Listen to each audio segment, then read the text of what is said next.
Hello and welcome back to the Stronghold, and I'm the Magi, and I wonder, do you guys remember that famous line in just about every version of Spider-Man where good old Uncle Ben says, with great intellectual property comes great disappointment?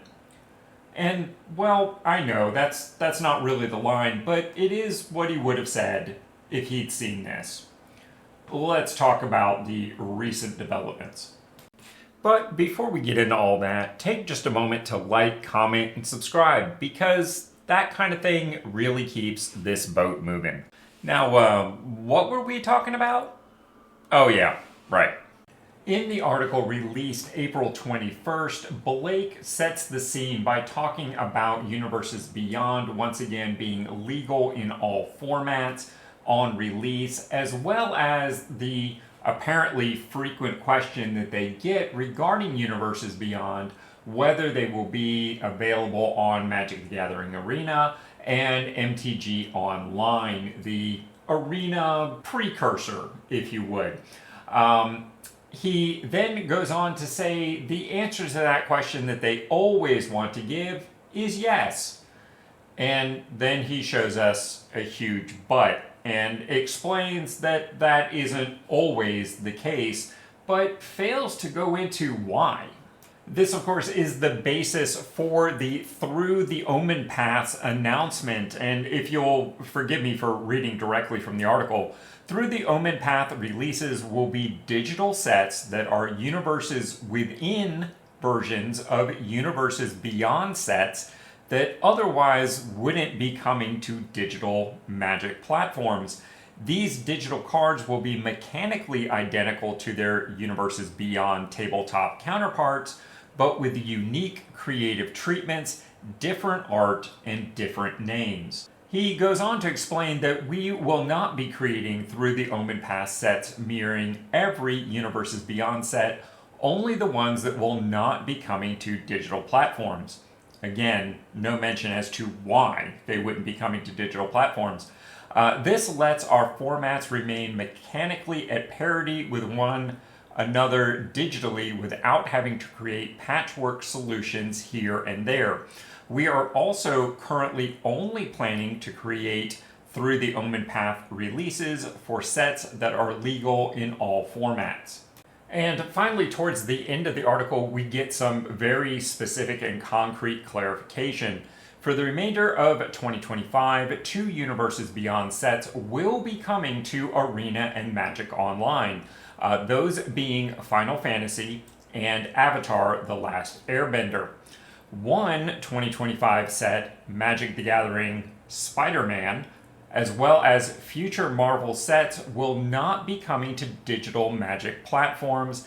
Instead, we will release our first Through the Omenpaths set on September 23rd.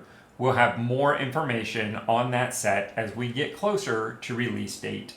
Alright, so let's talk about the 1,000-pound gorilla in the room, and that, of course, is why is this happening? And I've heard a lot of prominent Magic commentators say that this really just came down to some accounting monkey at either Wizards of the Coast or Hasbro, depending upon who you're listening to, was just not willing to pony up the money to also get the digital rights that went along with the intellectual property for a physical game. And, well, I just don't think that's the case. I have had the professional pleasure of working on teams in open negotiations with the Tolkien estate for intellectual property rights for various things going on. And let me tell you, if money was the issue here, this would not have been where Wizards of the Coast / Hasbro, however you want to trim that particular cake, this is not where they would have started. And, well, they did Lord of the Rings right. There didn't seem to be any issues about how the intellectual property was used, whether that was for physical gaming or digital. Yep, that's right. I think we're blaming the wrong group of monkeys here. And in fact, I think the most likely blame, if you want to use that word, actually lies with Marvel themselves. Because you see, back in the day, before Disney, the Marvel Entertainment Group was pretty widely known for being, well, flat broke most of the time.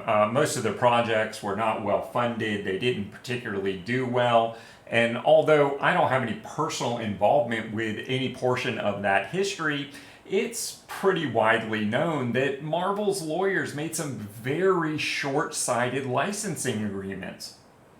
And I think it's much more likely that the reason Wizards of the Coast couldn't acquire these is because, well, Marvel didn't have them to give them. Probably having sold them off at some point in a non-sharing sort of agreement, and there's just no room for Wizards of the Coast to participate at a digital level because something like perhaps Marvel Snap has a monopoly on the digital gaming rights. And if you don't think paradoxes like this can happen, try taking your favorite Marvel comic enthusiast down to Walt Disney World Orlando to see their favorite Marvel character. And more than likely, you're going to have to take their happy little butts down to Universal Studios Orlando, because Universal Studios bought the theme park version of the intellectual property years ago directly from Marvel, and despite Disney's seemingly unending purse strings, they at last check have still been unable to get those rights back. So just down the road at their arguably biggest in-market competitor sits their own characters. Alright, so let's get down to brass tacks. What does this really mean for us on Arena? Well, first thing, if you happen to recall back when they first announced Foundations as a conceptual almost core set, I correctly predicted that they would be replacing the annual starter decks with something that would last for a longer period of time.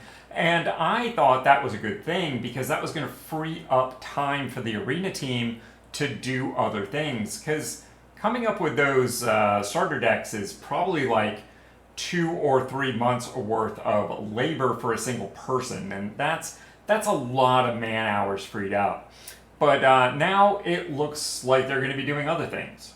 Because you see, what this really means for Arena players is the man set is not going to be the man set. Instead, it's going to be kind of, well, whitewashed in the old school meaning of just covering with paint. It's going to be generic because we can't mention man or any of the other hero villains going on in there. We can't mention or use art containing any intellectual property owned by Marvel, even though it's licensed for paper. It's not licensed for digital. By the way, what do you think the over-under is going to be on AI-generated art that accidentally slipped through Wizards of the Coast stringent review policies for this set? I'm going to say at least 5.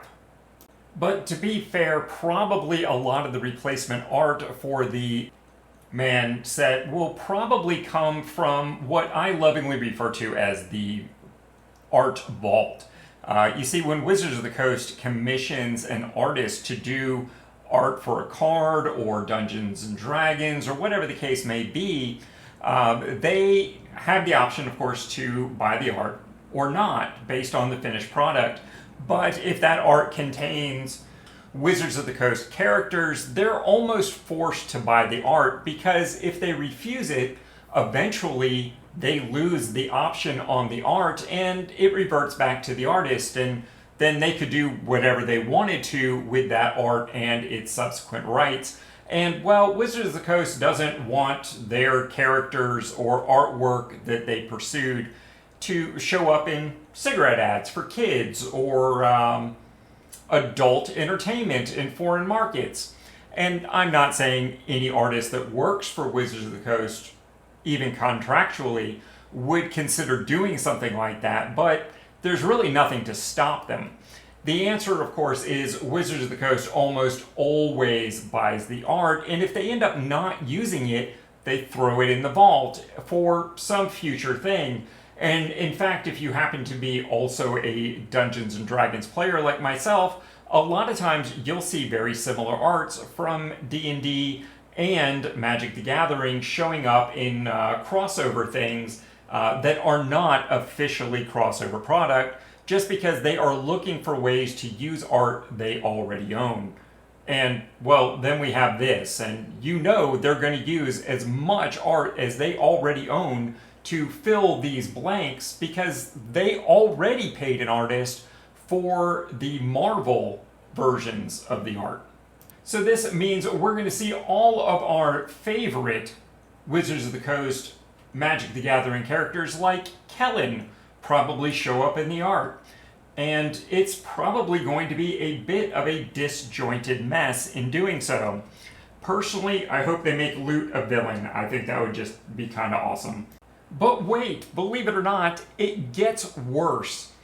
Because, well, not every card is going to need to be updated. And if you were the arena team and tasked with even more work than you usually have, and you just don't have time to do it all, my guess is you are going to leave any card that you can possibly leave alone and cut your workload a little bit.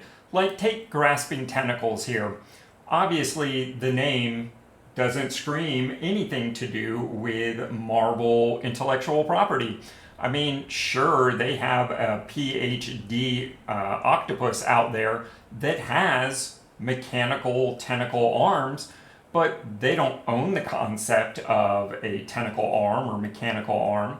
Furthermore, if the art on this card was not full card and see-through, and that leg belonging to perhaps your favorite web slinger was not there, there's nothing in this art that really has anything to do with Marvel either.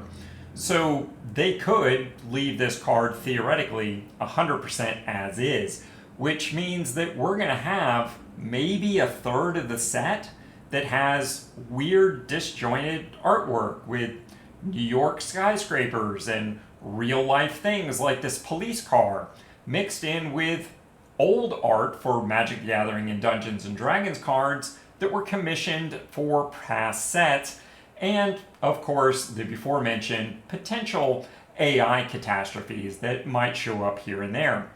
I'm sure all of that is going to feel super great from a consistency and immersion standpoint. Alright, so I admit I might be overreacting. I might be totally wrong here. Hasbro may have cut an exorbitantly large check to bring in additional temporary staff to handle this issue, and Wizards of the Coast may execute it flawlessly.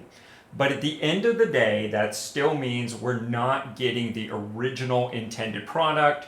We're getting the Great Value brand version of this set. And that's like the best case scenario. One thing I can tell you absolutely for sure is how I currently plan on dealing with this upcoming season. Granted, it's not coming around until September. For me, I'm going to be doing, if you'll allow me to recoin the phrase, downshift this set, much the way I ended up doing for Ether Drift, although obviously for very different reasons. First off, I won't be buying the Mastery Pass that season. I'll only be doing one draft per month so that I get my rank rewards each season. I won't be purchasing any additional packs. I'm just going to make do with whatever freebies we get from the Arena free-to-play aspect. I'll also be doing a minimal level of play because if I'm not doing all these other things, I don't need to gather as many resources. Now, of course, some of these cards might end up being good. They are, of course, still going to be legal, not only in Standard, but in every constructed format. So there might be a few things that I have to craft, but I'm not really worried about the wild cards on this. Conservative play has definitely earned me enough wild cards that I can take the occasional season off here. In this case, in very much a sort of protest. So there it is, guys. That's my thought on the upcoming Spider-Man set that isn't really going to be Spider-Man for us here on Arena. But I want to know what you think. Get down in the comments. Let me know. Am I overreacting? How do you plan to deal with this set? Has that plan changed based on these announcements? I want to hear from you guys. And of course, I want to take this opportunity to thank my supporting patrons, because being a small content creator comes with big bills. And I just couldn't do everything that I do without their monthly support. Thanks, guys. And of course, if you enjoyed this video and found it helpful in your Arena experience, we have a few suggestions for what you could watch next.